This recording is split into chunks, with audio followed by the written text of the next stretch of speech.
Good morning, second BCom students. All of you, good morning. Welcome to our class income tax. So ఈరోజు income ట్యాక్స్లో భాగంగా మనం గత 5 రోజులుగా మనం 10 మార్క్స్కి సంబంధించినటువంటి ఇన్కమ్ ఫ్రమ్ శాలరీ అనే మనం జీతం ద్వారా ఆదాయము ఏ విధంగా కనుక్కోవాలి, అందులో ఉన్న అన్ని అంశాలను కూడా 1 by 1 చేసుకుంటూ వస్తున్నాము. సో ఒకటికి 2 సార్లు అంటే కామన్గా వచ్చే రిపీట్ అయ్యేటటువంటి అంశాలన్నీ కూడా అందులో ఇవ్వడం జరిగింది. దాన్ని మీరు అబ్జర్వ్ చేయండి. సో అవి అలా చేస్తూ ఉన్నప్పుడు 1, 2 కొత్తగా వచ్చినా మీరు కంగారు పడవలసిన అవసరం లేదు. వాటిని యాజ్ ఇట్ ఈస్గా వేసేస్తాము. మనం ఎప్పుడూ చేయలేనిది ఏదైనా కొత్తగా వచ్చిన ఆ అంశము ఆటోమేటిక్గా ఎటువంటి మినహాయింపు లేనిదే అయి ఉంటుంది. ఎందుకు అంటే డైరెక్ట్గా వేసేయచ్చు అవుటర్లో. ఎందుకు అంటే మ్యాక్సిమం మనము మినహాయింపులు వచ్చేవి, వర్కింగ్ నోట్స్ వచ్చేవి ప్రతి లెక్కలో రిపీట్ అవుతున్నాయి. అవి మనం ప్రతి లెక్కలో చేస్తూ ఉన్నాము. కాబట్టి మీరు ఆ విధంగా ఒక అవగాహన అయితే చేసుకోవాలి. ఏది ప్రతి లెక్కలో రిపీట్ అవుతుంది, ఏ రకమైనటువంటి వాటికి మనం వర్కింగ్ నోట్స్ ఉంది, ఈ విషయాలన్నీ కూడా మీరు తెలుసుకోవాల్సి ఉంటుంది. సో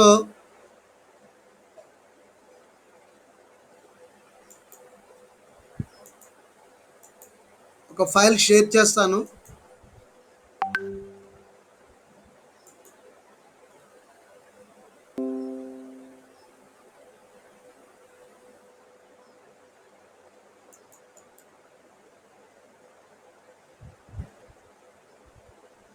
సో స్టూడెంట్స్ అందరూ లెక్కలు తరోగా బాగా ప్రాక్టీస్ చేయండి. ప్రాక్టీస్ చేస్తే చక్కగా వస్తాయి.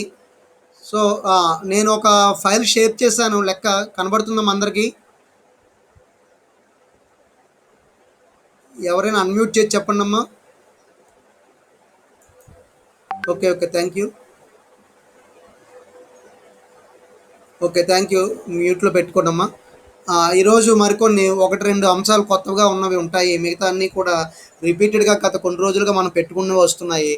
ఇక్కడ చూడండి, పుష్ప అనే ఒక ఆమె ఇక్కడ అసెస్సి, భారతీయ నివాసి.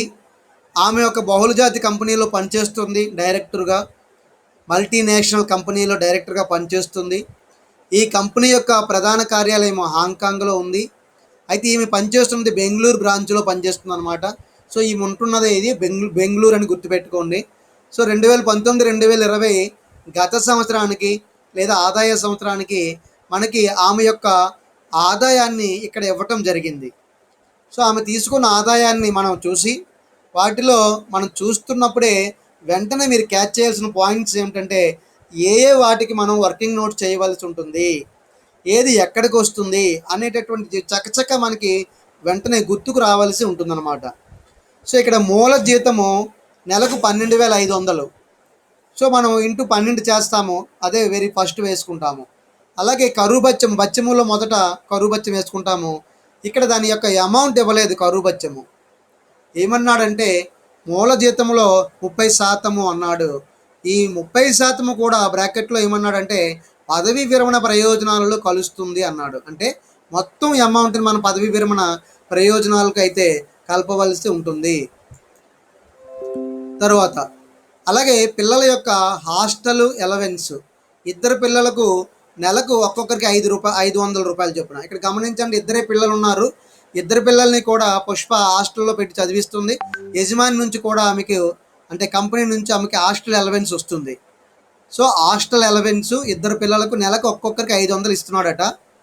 అది ఎంతో చూద్దాము. వెంటనే మీకు ఇక్కడ ఒక ఫ్లాష్ లాగా మనకి ఐడియా రావాలి. ఏంటంటే హాస్టల్ బత్యము లేదా హాస్టల్ అలవెన్స్ మనకి మినహాయింపు ఎంత ఉంటుంది? సో ఒక్కొక్క పిల్లవాడికి 300 ఉంటుంది మినహాయింపు. సో అది మినహాయింపు చేస్తాము. అలాగే వృత్తి పన్ను, దీన్నే మనం ప్రొఫెషనల్ ట్యాక్స్ అంటాము. నెలకు 250 రూపాయలు. ఇది ఎక్కడ వస్తుంది మనకి? స్థూల జీతం నుంచి తగ్గింపులని లెక్క చేస్తున్నాం చూస్తారా లాస్ట్లో. అక్కడ అండర్ సెక్షన్ 16 అనేది ఉంది కదా, అందులో అండర్ సెక్షన్ 16 సబ్సెక్షన్ 3 అక్కడ వృత్తి పన్ను వేస్తాం, ఇంకెక్కడ రాదు. ఇది ఆమె కట్టుకుంది 250 రూపాయలు నెలకు. ఇక్కడ గమనించండి, ఇప్పటివరకు నెలకు అనేది మనం ఎక్కడ చేయలేదు. డైరెక్ట్గా పూర్తి అమౌంట్ ఇస్తే అది వేసేసాము. ఇక్కడ నెలకు అన్నారు కాబట్టి 1800 అవుతుంది. దాన్ని చూపిద్దరు కానీ. తరువాత యజమాని ఒక స్వీపర్ని, అంటే ఇల్లు ఓడ్చడానికి, ఒక వాచ్మెన్ని ఇంటికి కాపలాగా, ఒక వంట మనిషిని వంట చేసి పెట్టడానికి, డైరెక్టర్ కదా ఈమె పుష్ప, అందుకోసం వీళ్ళు ముగ్గురిని కూడా ఏర్పాటు చేసి ఆ సేవలను పుష్పకి ఇవ్వటం జరిగింది. మరి పుష్ప వంట చేసుకుంటూ ఆమె ఈ ఇంటి పని అలాగే ఆఫీస్ పని చేయాలంటే కష్టమని ఒక వంట మనిషిని కూడా యజమాని అక్కడ ఏర్పాటు చేయడం జరిగింది. సో ఇప్పుడు ఆమె యొక్క మొత్తం దృష్టి అంతా కంపెనీ యొక్క భవిష్యత్తు పైన, అదే అంటే వారి యొక్క లక్ష్య సాధన పైన ఆమె దృష్టి సారించడానికి అవకాశం ఉంటుందన్నమాట. సో ఈ 3 రకాల సేవలు వీళ్ళందరికీ కూడా మొదట స్వీపర్కి 750 రూపాయలు చొప్పున నెలకి, అది వరుసగా అంటే అర్థం. తర్వాత వాచ్మెన్కి 950 రూపాయలు చొప్పున, దాని అర్థం అది. తర్వాత వంట మనిషికి 1050 రూపాయలు చొప్పున, ఇవన్నీ నెలకే. ఇవి అంటే ఇక్కడ ముందు ఎవరున్నారో ఆ ముందు డబ్బులు వారు అనమాట. స్వీపర్ 750, వాచ్మెన్ 950 రూపాయలు, వంట మనిషికి 1050, ఇది మనం అక్కడ వేస్తాం. మరి ఇవి ఎవరికి వస్తారు? ఒక ప్రత్యేకమైనటువంటి వ్యక్తులకు మాత్రం ఇస్తారని అనుకున్నాము. వారిని మనం ప్రత్యేక అధికారాలు ఉన్న వ్యక్తులకు ఇస్తాం. మరి ఈమె ప్రత్యేక అధికారాలు ఉన్న వ్యక్తే, ఇక్కడ చూడగానే తెలిసిపోతుంది. డైరెక్టర్, ఒక కంపెనీ డైరెక్టర్ అంటే ఒక ప్రత్యేకమైన అధికారాలు ఉన్నవారే. కాబట్టి ఈమెకు మనం ఆ యొక్క సేవలకు గాను ఒక్కొక్కరికి ఇచ్చినటువంటి ఆ జీతభత్యాలని మనం ఈమె యొక్క జీతానికి కలపాల్సి ఉంటుంది. ఆ తరువాత అన్ని ఖర్చులు యజమానే భరిస్తూ 1800 సీసీ అంటే మంచి బాగా ఫాస్ట్గా వెళ్ళే ఒక కారుని డ్రైవర్తో సహా ఉభయ ప్రయోజనాలు, ఇంటికి వాడుకోమన్నారు, ఆఫీస్కి వాడుకోమని యజమాని ఇచ్చాడు. ఇది యజమాని సొంతం కారు, ఖర్చులు కూడా యజమానే భరిస్తున్నాడు. సో ఇది బి. మన మోటార్ కార్ చెప్పుకున్నప్పుడు బి అనేటటువంటి పాయింట్లో ఖర్చులు యజమాని భరిస్తూ మోటార్ కారు కూడా యజమాని అయినప్పుడు ఆమె ప్రామాణిక విలువ 1 ప్రకారం మనం తీసుకుంటాము. అందులో 18C అంటే 1600 సీసీ కంటే ఎక్కువగా ఉన్న కారు అయితే నెలకు 2400 తీసుకోవాలి, అది గుర్తుపెట్టుకోండి. ప్లస్ డ్రైవర్కి 900, ఇది వెంటనే గుర్తు రావాలి మీకు అక్కడ ఉన్నటువంటి వివరాలు. తరువాత కంపెనీ హాంకాంగ్లో, ఇక్కడ మనకి హెడ్ ఆఫీస్ హాంకాంగ్లో ఉందనుకున్నాం కదా, అక్కడికి ఇవన్నీ పంపించారు. పునశ్చరణ అంటే రివ్యూ క్లాసెస్ ఏర్పాటు చేశారు. అంటే ప్రతి ఏడాది వీరి యొక్క నాలెడ్జ్ పెంచడానికి ఒక ట్రైనింగ్ అంటూ ఇస్తారు. అందుకోసం హాంకాంగ్లో ఒక ట్రైనింగ్ కోసం ఈమెను పంపించారు. సో ఆ కంపెనీ ప్రయాణ ఖర్చుల నిమిత్తము 56,500 రూపాయలు ఖర్చు చేసింది. ఆమె ఇక్కడ ఇండియా నుంచి హాంకాంగ్ వెళ్ళి అక్కడ కొన్నాళ్ళు ఉండి ట్రైనింగ్ అయ్యి తిరిగి ప్రయాణ ఖర్చు ఆవిడ మళ్ళీ ఇక్కడ రావడానికి ఒక 56,500 రూపాయలు ఖర్చు పెట్టింది అనమాట. ఇది వస్తుందా లేదా మీకు ఇంతకుముందు కూడా చెప్పాను ప్రయాణ ఖర్చులు, చూద్దాం ఇప్పుడు. తరువాత అలాగే ఆమెకి బెంగళూరులో కదా ఉంటుందామె. సో ఆమెకి ఒక ఇంటిని ఇచ్చారట పూర్తి ఫర్నిచర్తో. పూర్తి ఫర్నిచర్ అంటే ఇక్కడ కూర్చుని కుర్చీలే కాదు, TV, fridge, washing machine, AC, almost grinder, ఇంకా ఇలా అన్ని రకాల అప్లయన్సెస్ అంటాము, అంటే ఉపకరణాలు. ఇలా ఆమెకు పూర్తిగా ఒక ఫర్నిచర్తో కూడిన ఒక గృహ వసతిని ఏర్పాటు చేశారు. ఎవరు? యజమాని. ఎవరికి? పుష్పకు, ఆమె డైరెక్టర్ కాబట్టి. మరి మార్కెట్లో ఆ మార్కెట్ యొక్క విలువ 10,000 అని ఎప్పుడు ప్రతి లెక్కలో ఇస్తాడు. మనం అది ఎప్పుడు కూడా తీసుకోవటం లేదు. ఎక్కడ తీసుకుంటామంటే ప్రభుత్వ యజమాని, ప్రభుత్వ ఉద్యోగి ఇచ్చినప్పుడు దాన్ని తీసుకుంటాం, అప్పటి వరకు దాని అవసరం ఉండదు. సో ఇక్కడ యజమాని యొక్క ఇల్లు బెంగళూరులో కాబట్టి 25 లక్షల కంటే జనాభాని మనం తీసుకోవాలి. 25 లక్షల కంటే ఎక్కువ మందే ఉంటారు బెంగళూరులో. కాబట్టి మనం కాలం 1లో ఉన్నటువంటి జీతంలో 15% విలువ తీసుకుంటాం అన్నమాట. అలాగే ఫర్నిచర్కి చెల్లించిన అద్దె, ఇల్లు అయితే ఆమె సొంతమైందే, అద్దెకి తీసుకున్నట్టు ఎక్కడా లేదు. కాబట్టి అది సొంతంగా ఉన్నటువంటి ఇంటిని ఇచ్చారు, కానీ అందులో ఫర్నిచర్ మాత్రం అద్దెకి పెట్టారట. కాబట్టి అద్దెకి పెట్టుకున్న మొత్తం మీద 10% ఉండదు, మొత్తం 9,800 కలపాల్సిందే. అలాగే ఆమెకి ఆర్పిఎఫ్, ఇది మళ్ళీ వచ్చింది చూడండి. కంపెనీ ఆమెకు ఆర్పిఎఫ్కి జీతంలో 14% జమ చేసుకున్నారు. ఆమె ఎంత వేసుకున్నది అన్నది ఇక్కడ ఇవ్వలేదు, కానీ ఆమె కూడా అంతే వేయొచ్చు. అయితే కంపెనీ ఏం చేసిందట, రికగ్నైజ్డ్ ప్రావిడెంట్ ఫండ్ ఆర్పిఎఫ్కి జీతంలో 14% జమ చేస్తుంది. ఇక్కడ జీతం అంటే మనకు తెలుసు, మూల వేతనము, కరువు భత్యము, అది కూడా సర్వీస్ ప్రయోజనాల్లో కలిసేది. అలాగే కమిషన్ ఉంటే దాన్ని కలపాలి. మరి ఇప్పటివరకు కమిషన్ అన్న మాట ఎక్కడ రాలేదు, కాబట్టి రెండే వస్తాయి అన్నమాట. తర్వాత ఆఫీసు పని వేళల్లో ఉచిత అల్పాహారాలు, భోజనం కాదర్రా, అల్పాహారం అంటే టిఫిన్స్. ఎవరు? యజమాని. ఎవరికి? పుష్పకి ఇవ్వటం జరిగింది. అందు నిమిత్తం ఖర్చు 4,000. ఇది మరి మనకు తెలిసిందే, పన్నుకి గురి కాని పరిలబ్ధి అంటాము. అలాగే ఆమెకి వైద్య బీమా ప్రీమియము, ఆమెకు ఒక వైద్య బీమా ప్రీమియం తీసుకొని దాని నిమిత్తం కంపెనీ 5,000 చెల్లించింది సంవత్సరానికి. అలాగే ప్రమాద బీమా నిమిత్తం ఇంకొక ప్రమాద బీమా తీసుకుని దాని నిమిత్తము 5,000 తీసుకుంది. సో అలాగే మళ్ళీ ఆర్పిఎఫ్ నిల్వపై 12.5% చొప్పున పుష్పకు వడ్డీ వచ్చింది. వెంటనే మనకి ఏం లైట్ వెలగాలి? ఎలా ప్లాస్టర్ లాగా 9.5% వరకు మినహాయింపు ఉంటుంది అని మనకు తెలియాలి. ఇవి పాయింట్లు. మరి ఏం చేయమన్నారు లెక్క? 2020-21 పన్ను నిర్ధారణ సంవత్సరానికి జీతం నుండి ఆదాయాన్ని లెక్కించండి అన్నారు. సో మనం యాజ్ యూజువల్గా లెక్కల్లోకి వెళ్దాము. ఇలా మన ఆన్సర్ని ఈ విధంగా చేద్దాం. పన్నుకి గురియగు జీతము ద్వారా ఆదాయము, అది ముందు హెడ్డింగ్ పెట్టాలి. ఎవరికైనా హెడ్డింగ్ పెట్టాలి. హెడ్డింగ్ పెట్టకుండా లెక్క చేస్తే తప్పు కొట్టేస్తాడు, చూసుకోండి.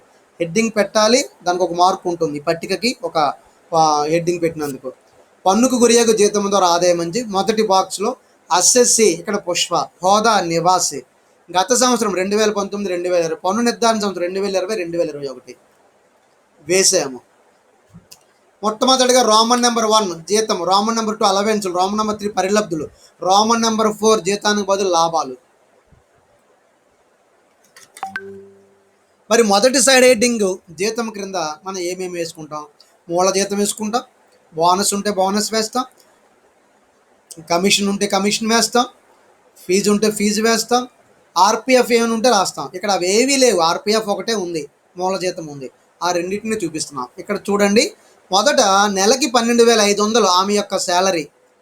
కాబట్టి మూల జీతము అని పెట్టి 12,500 ఇంటూ 12. సో మూల జీతం 12,500 ఇంటూ 12 చేస్తే 1,50,000 వచ్చింది. సో అవుటర్లోకి ఆమె యొక్క జీతాన్ని 1,50,000గా బయట చూపించడం జరిగింది. ఇప్పుడు ఆర్పిఎఫ్కి మన వెంటనే, అది యాక్చువల్గా లెక్క మొదట్లో లేదు, లాస్ట్లో ఉంది. ఇక్కడ ఎక్కడో చూసారా, ఎన్నో పాయింట్లు ఉంది, ఇక్కడ ఉంది. ఐ అనే పాయింట్లు ఆమె మరియు కంపెనీ. ఆమె కూడా ఇక్కడ, ఆమె కూడా 14% జమ చేస్తుంది. అయితే లెక్కలోకి రాదు, అది కంపెనీ ఇచ్చింది ఆర్పిఎఫ్ జీతంలో. మరి ఆమె కంపెనీ జీతంలో 14% ఆమె కూడా ఇస్తుంది. కాకపోతే ఇక్కడ రాదు, ఎక్కడ వస్తుంది? 80Cలో ఆమె దాచుకున్న డబ్బుల కింద వస్తుంది. కాబట్టి కంపెనీ ఆర్పిఎఫ్కి జీతంలో 14% జమ చేసింది, దాన్ని ఇక్కడ చూపిస్తున్నాను. ఇక్కడ చూడండి, రికగ్నైజ్ ప్రావిడెంట్ ఫండ్, దీన్ని గుర్తింపు పొందిన భవిష్య నిధి, గుబని అని కూడా అంటారు ఒక్కోసారి. గుబని, గుర్తింపు పొందిన భవిష్య నిధికి యజమాని వాటా. మరి యజమాని వాటా మనం కట్టాలి అంటే జీతంలో 14% అన్నాడు. మరి జీతం ఎంత అంటే ఇక్కడ 3 అంశాలు కలపాలి. ఒకటి, ఇక్కడ కనబడుతున్న 1,50,000 కలపాలి. తరువాత కరువు బత్యము చూడండి, 1,50,000 అంటే జీతంలో 30% కదా అన్నాడు, 45,000. సో ఈ 45,000 కలపాలి. తర్వాత కమిషన్ ఉంటే అది కూడా కలపాలి. ఇక్కడ లేదు, మీరు వర్కింగ్ నోట్స్లో రాయండి.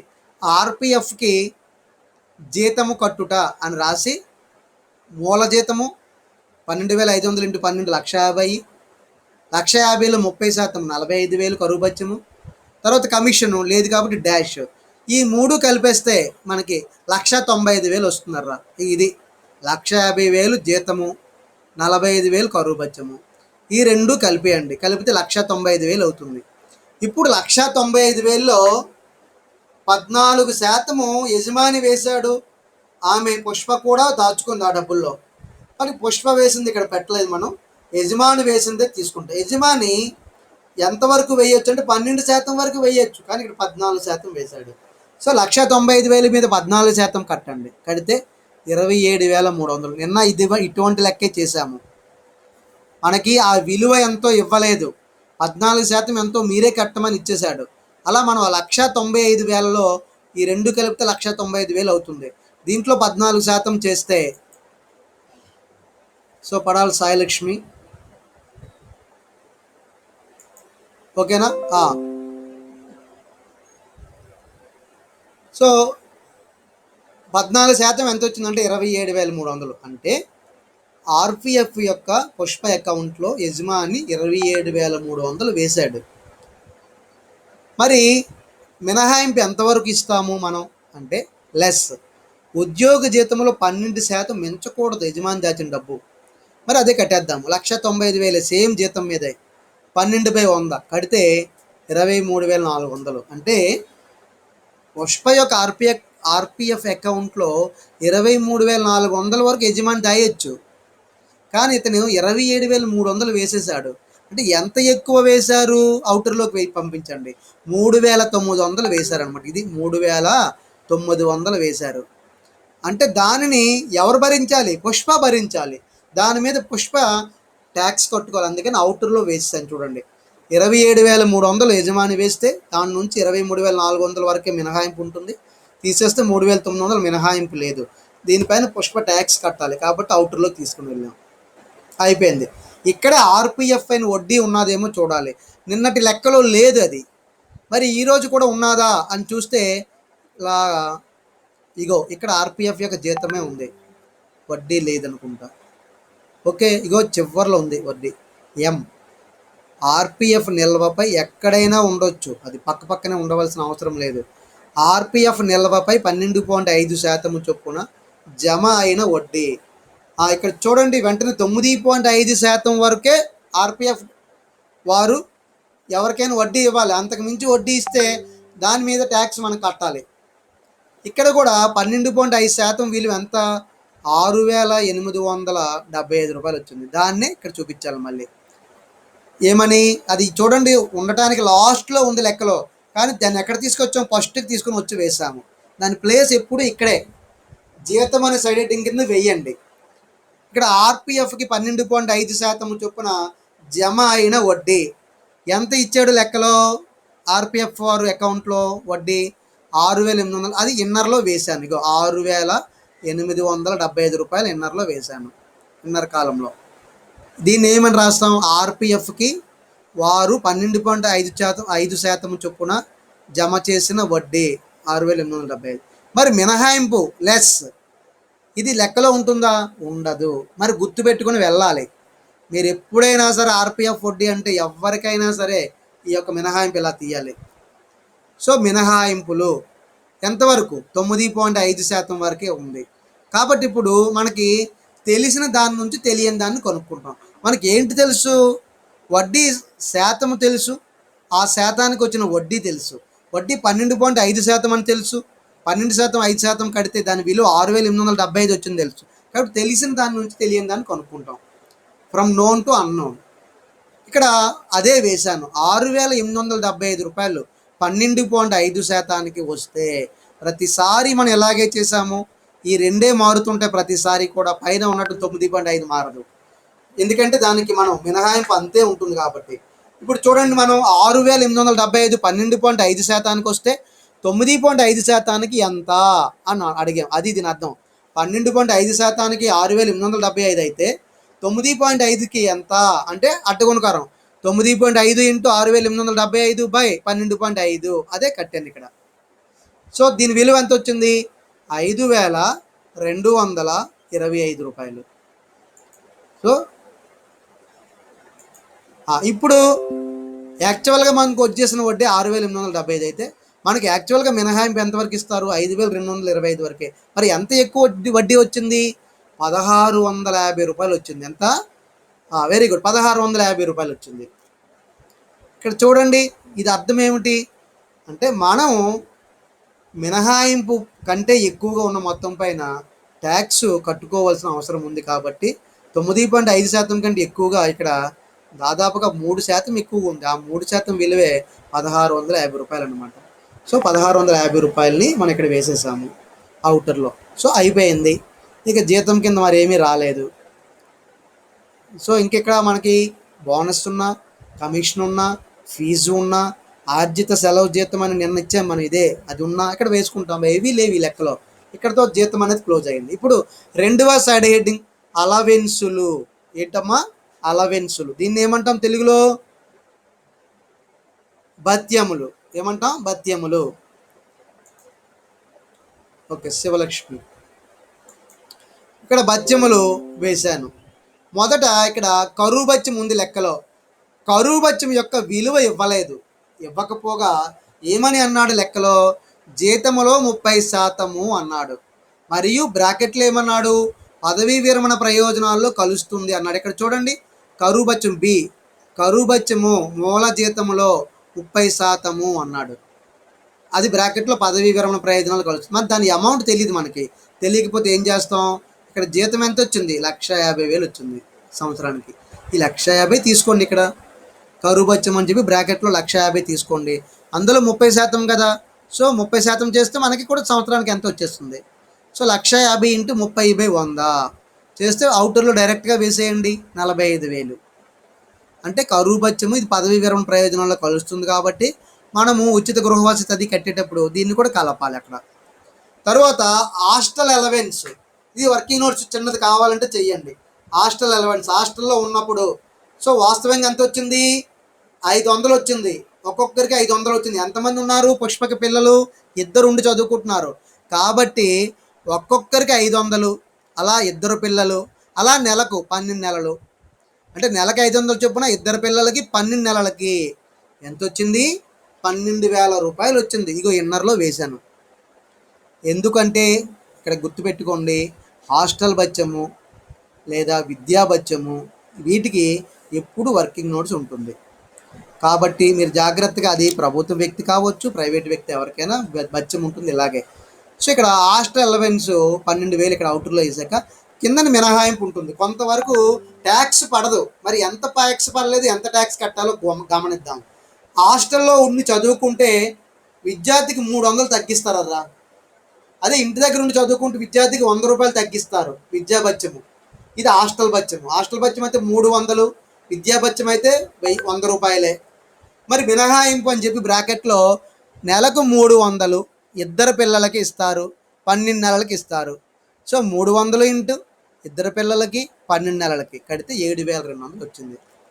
సో మన చేతికి ఎంత వచ్చింది? హాస్టల్ అలవెన్స్ పుష్పకి 12,000 వచ్చింది.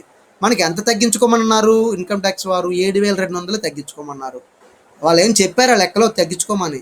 చెప్పలేదు. నీకు తెలిసి నీకు గుర్తుండాలి ఇది. ఈ విషయం ఎక్కడా లెక్కలో లేదు మినహాయింపు ఎంత అన్నది. ఇది నువ్వు చదువుకొని వెళ్ళాలి. నేను అందుకేనంటూ ప్రతిసారి చదువుకొని వెళ్ళాల్సినవి ఏమిటి మీరు గుర్తుపెట్టుకో, లెక్క చేసేటప్పుడు గుర్తుపెట్టుకోవాల్సినవి ఏంటో చెప్తున్నాను. ఏవి ఉంటాయి ఏవి ఉండవో లెక్కలు, ఇది ఎక్కడా లెక్కలో లేదు. సో 7,200 తీసేయండి. సో ఎంత ఎక్కువ వచ్చేసింది ఇప్పుడు మన చేతిలో? 4,800 వచ్చింది. దీనికి మనం ట్యాక్స్ కట్టాలి, అందుకే అవుటర్లో వేసాము. సో మనం యాక్చువల్గా వచ్చింది 12,000 అయితే అంతా ట్యాక్స్ కట్టవలసిన అవసరం లేదు.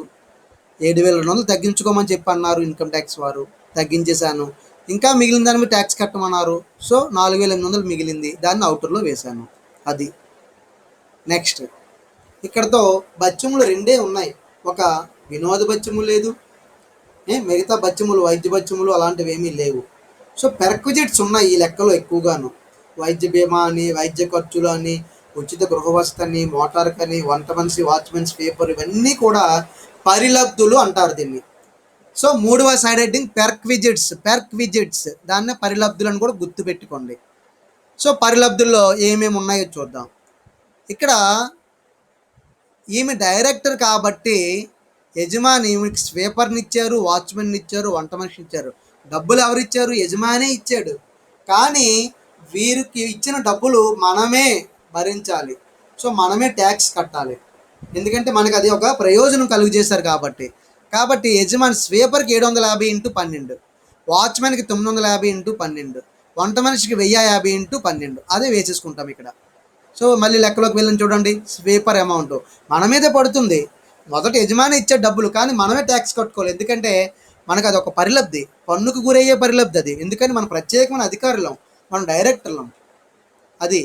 సో స్వీపర్ 750 ఇంటూ 12, 9,000 రూపాయలు వేశాను. వాచ్మెన్ 950 ఇంటూ 12, 11,400 వేశాను. వంట మనిషి 1,050 ఇంటూ 12, 12,600 వేశాను. ఇలా ముగ్గురు డబ్బులు కూడా మనం ఇప్పటివరకు చేసిన లెక్కలో ముగ్గురికి సమానమైన మొత్తమే 350 ఒకసారి, 500 ఒకసారి అలా ఇచ్చారు. బట్ ఇక్కడ స్వీపర్కి వేరు, వాచ్మెన్కి వేరు, వంట మనిషి వేరు, 3 వేరు కట్టాలి. చాలా జాగ్రత్తగా మీరు ఆ నోటు లెక్క అయితే నోటు లెక్క, లేకపోతే మీకు కాలిక్యులేటర్ ఎలా వచ్చేస్తే కాలిక్యులేటర్లోనైనా చాలా జాగ్రత్తగా కొట్టి అవుటర్లో వేసుకోండి. 3 అయిపోయింది. సో ఇప్పుడు మోటార్ కారు, మోటార్ కారు చిన్న వర్కింగ్ నోట్ చేయాలి. ఎందుకని? మోటార్ కారు విలువ అంటే యాక్చువల్గా డైరెక్ట్గా వేసేసుకోవచ్చు మీకు గుర్తుంటే. ఇదిగో ఎఫ్ అనే లెక్క చూడండి ఇక్కడ.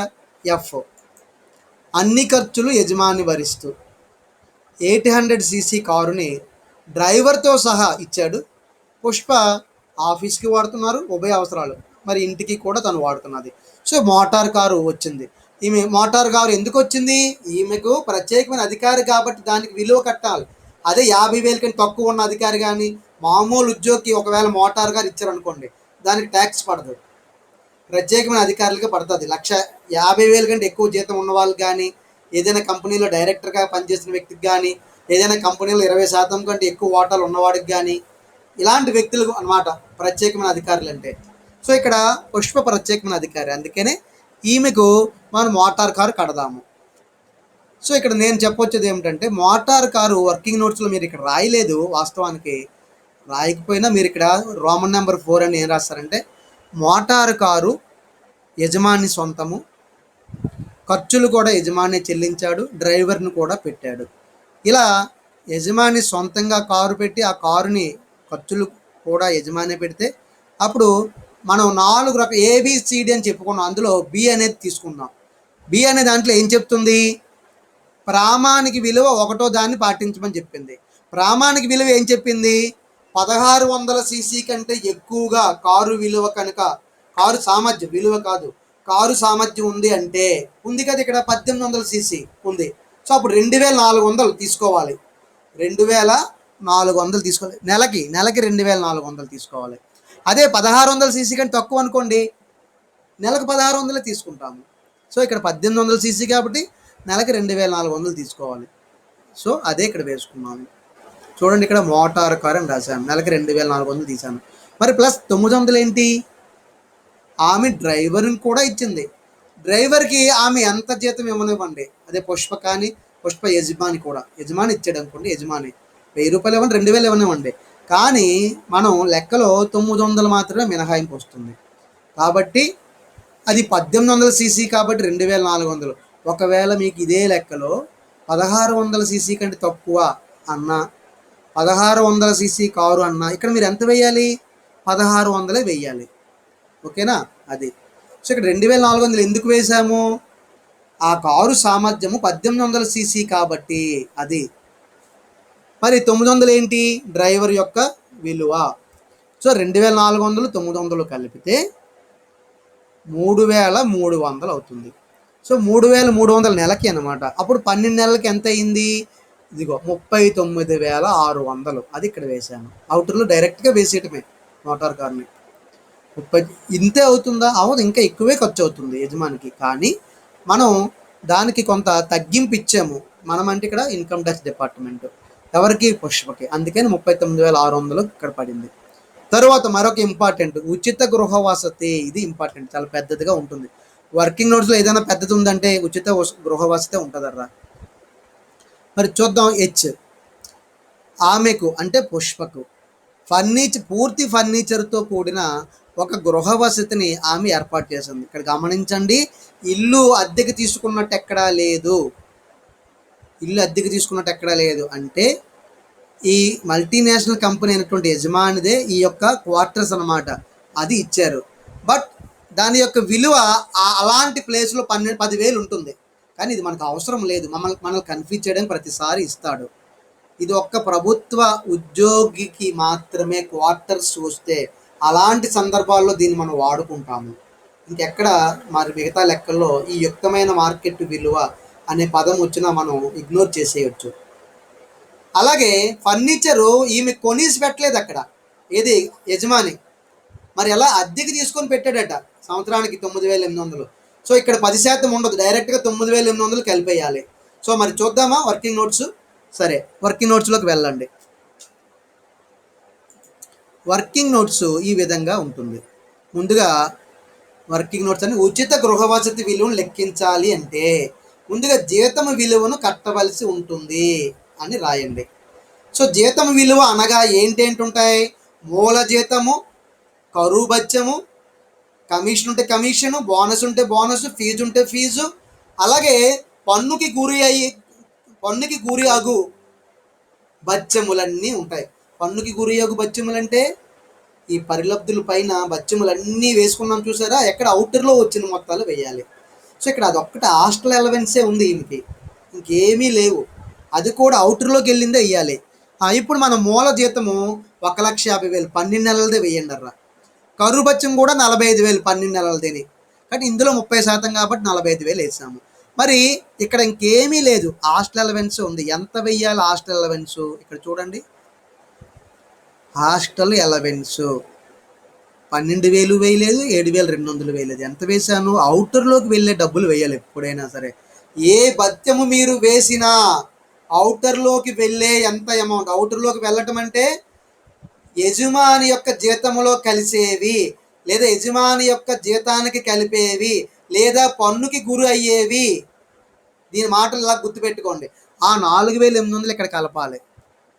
అందుకని ఇది ఎప్పుడు చేయమంటాను, గృహవసతి లాస్ట్లో చెయ్యండి, అప్పుడు మీకు ఇవన్నీ తెలుస్తాయి. ఇక్కడ లాస్ట్లో అంటే ఇక్కడ లాస్ట్కి వచ్చింది ఆల్మోస్ట్ మినహాయింపులన్నీ అయ్యాక వేసుకోవాలన్నమాట అది. సో ఇప్పుడు చూడండి, 4,800 కలిపండి. 1,50,000, 45,000, 4,000, 1,99,800. ఇది ఇక్కడ జీతము అంటే ఏది? ఉచిత గృహవసతి కట్టడానికి జీతము విలువ 1,99,800 వచ్చింది. సో ఇప్పుడు దాన్నే మనం కట్టాలి. మరైతే గృహము ఎక్కడ ఉంది? బెంగళూరులో ఉంది. ఎవరిది అది? యజమాని సొంతం. ఆ మాట రాయండి. ఆ మాట అక్కడ లేదు యాక్చువల్గా. అలాగని అద్దెకి కూడా ఇచ్చినట్టు ఏం లేదు కదా. అద్దెకి తీసుకున్నామని చెప్పకపోతే గృహము యజమాని సొంతమని మీరు భావించాలి. సో అదే మాట ఇక్కడ చెప్పాము, గృహము యజమాని సొంతము. ఏమంటే లెక్కలో లేదు కదా, ఎందుకు రాసాము ఇక్కడ? మరి అద్దెకి తీసుకున్నట్టు లేదు కదా, కాబట్టి అద్దెకి తీసుకోలేదంటే యజమాని సొంతం అని భావించాలి. సో గృహము యజమాని సొంతము. మరి పట్టణం ఎక్కడ ఉంది? బెంగళూరు అని ఇచ్చేసాడు క్లియర్గా. మరి బెంగళూరులో జనాభా ఎంత ఉంటుంది? 2001 జనాభా లెక్కల ప్రకారము 25 లక్షల కంటే ఎక్కువగా ఉంటుంది. 25 లక్షల కంటే ఎక్కువగా ఉండే పట్టణంలో మొదటి వరుసలో ఉన్నటువంటి మీరు ఆ లెక్కలు చేసినప్పుడు చూశారు, మొదటి వరుసలో ఉన్నటువంటి ఒక తీసుకుంటాం, దాన్ని ఉచిత గృహవసతి విలువ ఇక్కడ రాయండి. రాయలేదు ఇతను, ఇక్కడ రాయండి మీరు. ఉచిత గృహవసతి విలువ జీతములో 15% అని రాయండి. సో అదే రాశాను, ఉచిత గృహవసతి విలువ జీతం అంటే ఇక్కడ 1,99,800 వచ్చింది కదా, దాన్నే ఇక్కడ వేసుకుంటాం. 1,99,800 ఇంటూ 15%, జీతంలో 15%. 15% కడితే ఎంత వచ్చిందంటే 29,970. అంటే సంవత్సరానికి ఆ ఇంటి విలువ ఎంత? 29,970 పడింది. యాక్చువల్గా యుక్తమైన అద్దె అంటే అక్కడ 10,000 అంతే ఇచ్చాడు, దానికంటే ఎక్కువే ఇక్కడ మనకు పడింది ఆమెకి. ఇప్పుడు మరి ఫర్నిచర్ కూడా పెట్టాడు కదా యజమాని ఆ ఇంట్లో. మరి కొనిసి పెట్టాడా, అద్దెకి తీసుకొని పెట్టాడా? అద్దెకి తీసుకొని పెట్టాడు.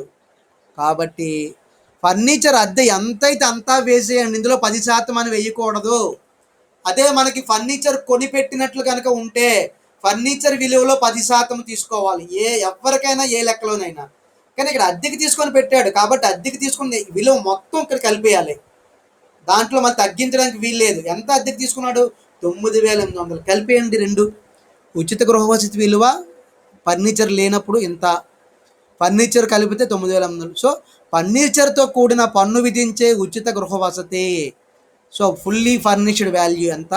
39,770 రూపాయలు. ఇదర్రా మనం అక్కడ తీసుకొని వెయ్యాలి.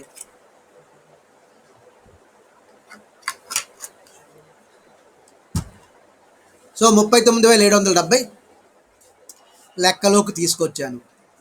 సో ఉచిత గృహ వసతి 39,770 రూపాయలు.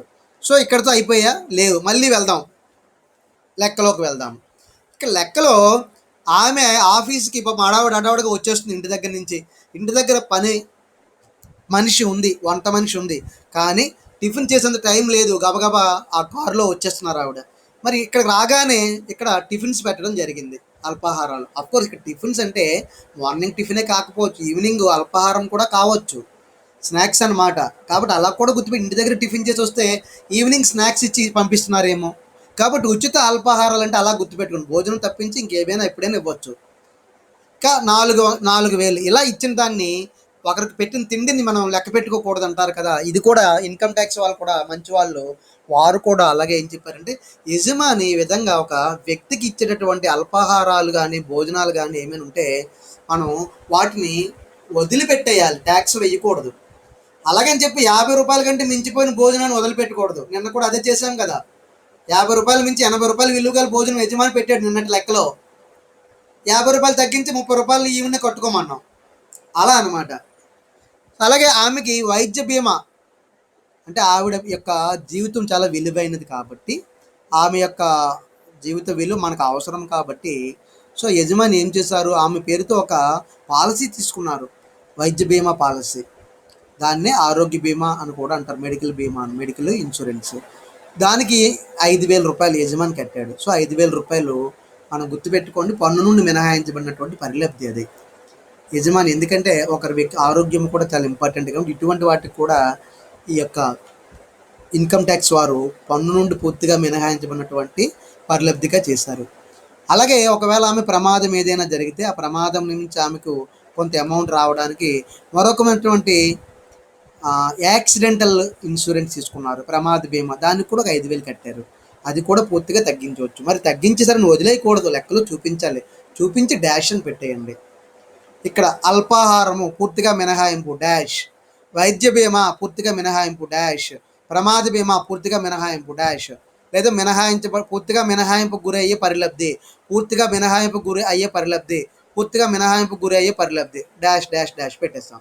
సో ఇప్పుడు కూడేయండి, అవుటర్లోకి వచ్చినన్ని 1,50,000 జీతము, అలాగే ఆర్పిఎఫ్ 3,900 యజమాని వేసింది, అలాగే ఆర్పిఎఫ్లో మనకు వడ్డీ 1,650 వచ్చింది, అలాగే కరువు బత్యము 45,000, హాస్టల్ అలవెన్స్ 4,800, ఇవన్నీ ట్యాక్స్కి గురయ్యేవి.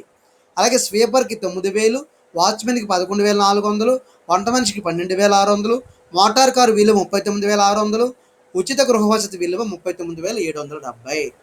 ఇప్పుడు ఇవన్నీ కూడితే 3,17,720 వచ్చింది. దీన్ని ఏమంటాము, స్థూల జీతము అని అంటాము. ఏమంటాం, స్థూల జీతము. దేర్ఫోర్ గ్రాస్ శాలరీ లేదా గ్రాస్ ఇన్కమ్ ఫ్రమ్ శాలరీ అని కూడా అనొచ్చు దీన్ని. మరి ఇంకా ఇక్కడితో అయిపోయిందా, లేదు, తగ్గింపులు ఉంటాయి. ఏ సెక్షను, అండర్ సెక్షన్ 16. ఏమేమి ఉంటాయి, వినోద భత్యము, వృత్తి పన్ను ఉంటాయి. ఇక్కడ వినోద భత్యం ఉందా, లేదు. లేకపోయినా మనం చూపించాలా వద్దా, చూపించాలి. ఉంటే డాష్ ఉంటే ఇక్కడ వేస్తారు అమౌంట్, అయితే డాష్ పెట్టేస్తాం, అదే రాస్తాము. ప్లస్ తగ్గింపులు అండర్ సెక్షన్ 16 ఏంటంటమ్మా, వినోద భత్యము, వృత్తి పన్ను. ప్రతి లెక్కలో ఉండొచ్చు కాక లేకపోవచ్చు కాక, ఇక్కడైతే చూపించాలి తప్పనిసరిగా. ఇక్కడ వినోద భత్యము అండర్ సెక్షన్ 16 సబ్ సెక్షన్ 2 ఈ లెక్కలో లేదు కాబట్టి డాష్ పెట్టేసాము. ఉన్న డాషే పెడతాము. ఎందుకని, ఈవిడ ప్రైవేట్ ఎంప్లాయీకి ఇక్కడ రాదు, ఒక్క ప్రభుత్వ ఉద్యోగికి అయితే ఇక్కడ వస్తుంది. తర్వాత వృత్తి పన్ను అండర్ సెక్షన్ 16 లెక్కలో ఉంది, నెలకు 250 రూపాయలు ఉన్నది. ఎక్కడుంది చూడండి ఒకసారి.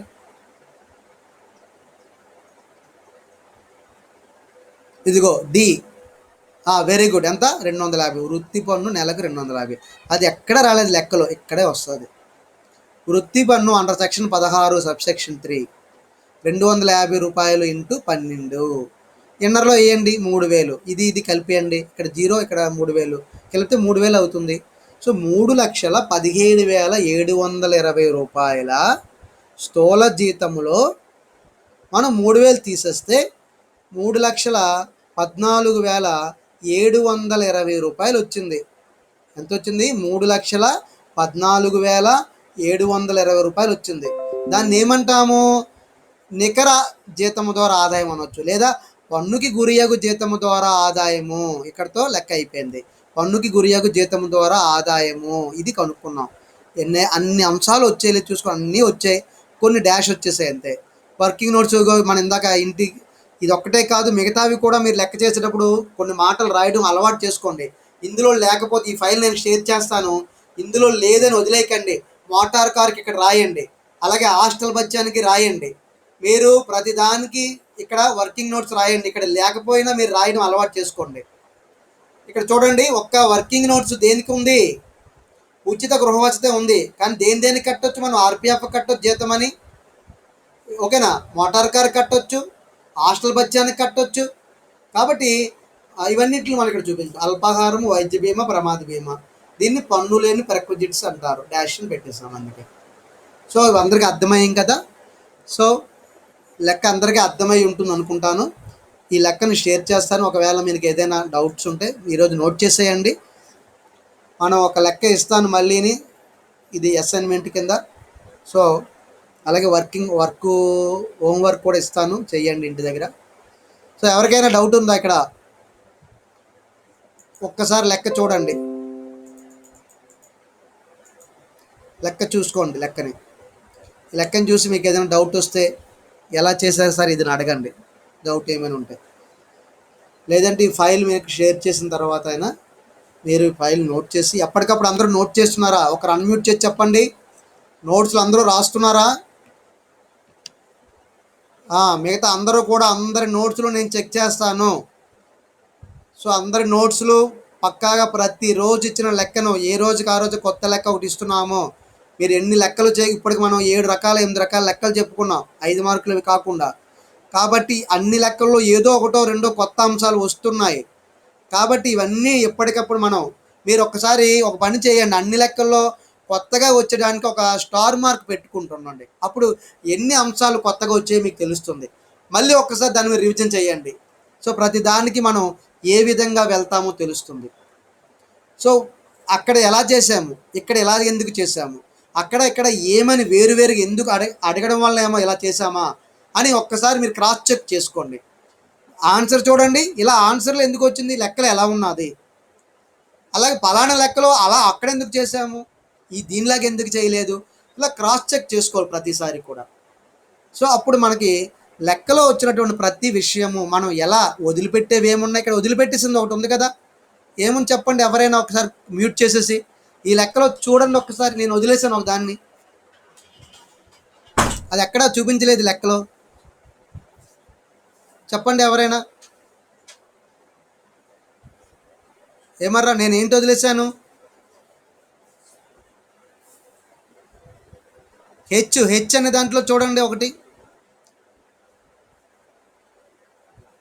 కాదు, హెచ్ కాదర్రా, ఇది దాన్ని ఏమంటారు, ఐ ఐ ఐ అనే దాంట్లో చూడండి. ఇక్కడ ఆమె మరియు కంపెనీ అని 2 పేర్లు ఇచ్చాడు కదా. మన కంపెనీ యొక్క ఆర్పిఎఫ్ యొక్క జీతాన్ని కదా అక్కడ నమోదు చేసుకున్నాము. ఆమె కూడా జీతానికి 14% వేసిందట. అది ఎక్కడైనా చూపించామా? చూపించలేదు. కాబట్టి వర్కింగ్ నోట్స్లో ఒక మాట రాసేయండి, పుష్ప జీతంలో 14% అయినటువంటి మొత్తాన్ని మనం 80Cలోనే చూపిస్తాము, ఇక్కడ లెక్కలో చూపించలేదు.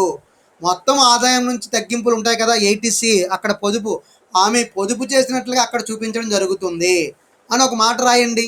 ఈ లెక్కకే మీరు ఇలా మనం రాయడం వల్ల ఏం తెలుస్తుందంటే, ఇంత పెద్ద లెక్కలో ఏమేమి వదిలేయాలి, వేటిని చూపించాలి అనే విషయం కూడా తెలియాలి. చూడండి, ఇన్కమ్ ట్యాక్స్ లెక్క చాలా పెద్దదిగా ఉంటుంది, కానీ తయారు చేసే విధానం తక్కువగా ఉంటుంది. చాలా మట్టుకు రావు లెక్కలోకి.